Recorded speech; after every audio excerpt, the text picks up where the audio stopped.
The woman reached out a hand. Suddenly, she felt something out of nowhere. She thought it was her husband's ghost. So she let hold her close and kiss her. As the ghost seemed to want to connect deeply, the woman excitedly called out her husband's name.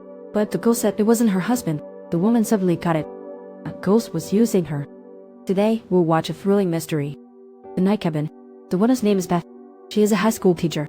She just buried her husband. The next day, she returned to work. Her friend said she should rest at home for a few days. The school could handle her work. Beth said she wanted to keep herself busy, so she started recording student break. Her friend asked how she slept last night, especially in the house where she lived with her husband. She didn't answer. After the meeting, Beth began searching for house listings on her computer. It was 2:20 p.m. Having just lost her husband, she had bad sleep at night. She dozed off, feeling hazy. She woke up to a knock. It was the student's parent. It was around 3:05 a.m. The screen showed gone info. The woman said her son's grade was. Beth checked the grades because he missed his last exam.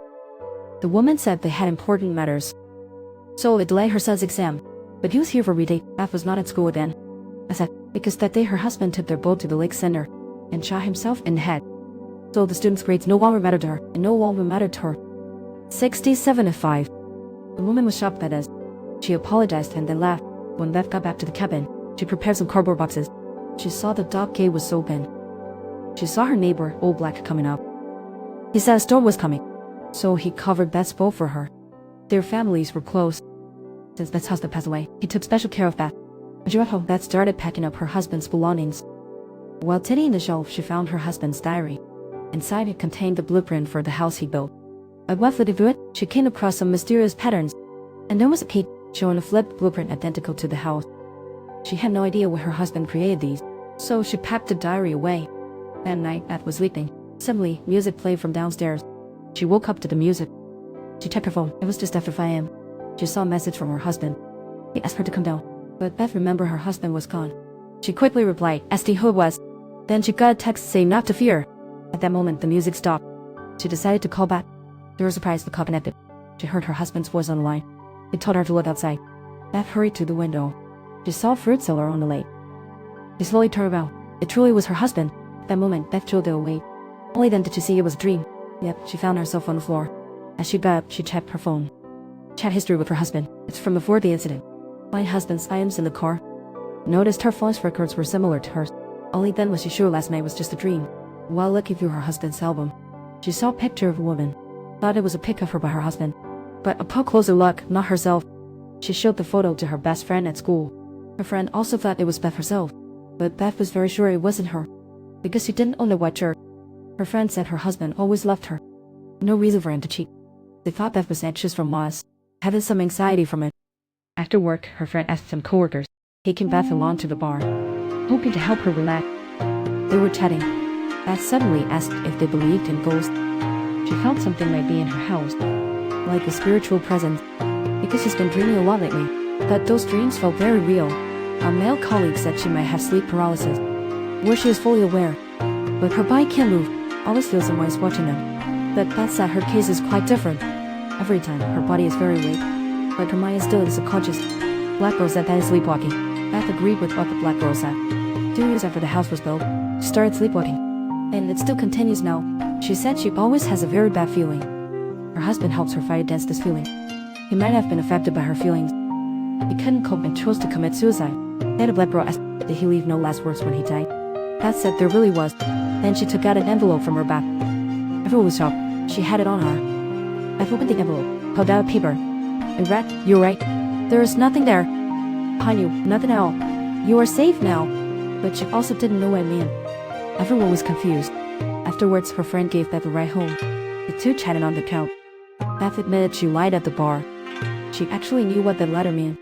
Then she said she died once at 17. At the time, she was in her friend's car. The car rolled down the hill. When the helicopter rescued them, her heart stopped for 4 minutes, but she miraculously survived. Later, someone asked what she saw during that time. She only remembered there was nothing. It was like being in an endless tunnel. Her best friend asked if she needed to stay with her. Beth said she just needed her to help her sleep. Then she lay down on her friend's lap and fell asleep, awoken by music. The jarring sound lasted a moment then stopped. She got up and saw her friend was gone. Thinking it was a ghost returning, she opened the door to let the ghost speak. There was no response. So she took a flashlight to check outside. Suddenly, she saw two people running past. She quickly dashed after. She saw those two jump over the fence. Just as she was in shock, another woman ran past her. She also jumped over the fence. Beth pursued and saw cold lake water below. She also spotted a lit house across the lake. A voice called her to board. She saw a small boat by the lake. She quickly ran down, noticed blood on the boat, and her husband's suicide clothes. Thought it was strange, was about to head back. Suddenly heard a sound behind her. Turned to see two footprints on the dock. Someone seems to climb up from the lake. Beth thought it might be her husband's ghost. Said if it's her husband, let her see. Then she closed her eyes. Opened her eyes again. Footprints are right at her feet. It felt like her husband was touching her. Just as she reached out, she was lifted up, then placed at the boat. She fainted as well.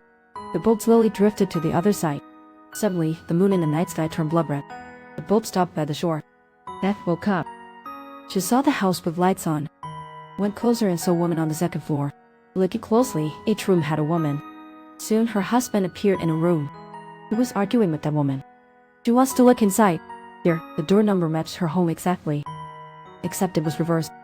She picked up the key to the door. Opening the door, she saw herself sleeping on the couch. That moment, she woke up.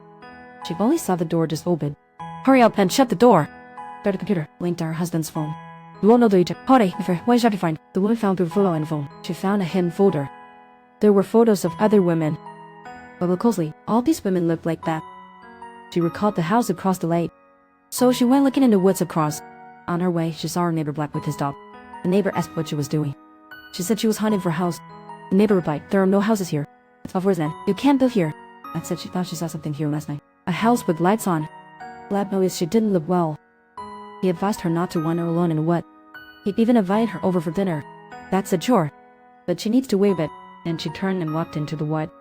And she really found a house. But it wasn't finished yet. She walked in and saw many plastic sheets hanging inside. She went upstairs and saw a metal bucket there. She found a strange doll in the bucket. It was covered in sharp steel pins. She thought the neighbor might know something. So she took the doll in my next door. She asked him what this doll was used for, because the old Black tried to keep her out of the wood. But she found a house in the woods. And she even found this thing. The old Black said he didn't know about any house. He often saw Beth wandering there late at night. She asked why he didn't tell her. He said her husband didn't want to mention. Then he added he had seen Beth's husband with the woman. She walked into the wood.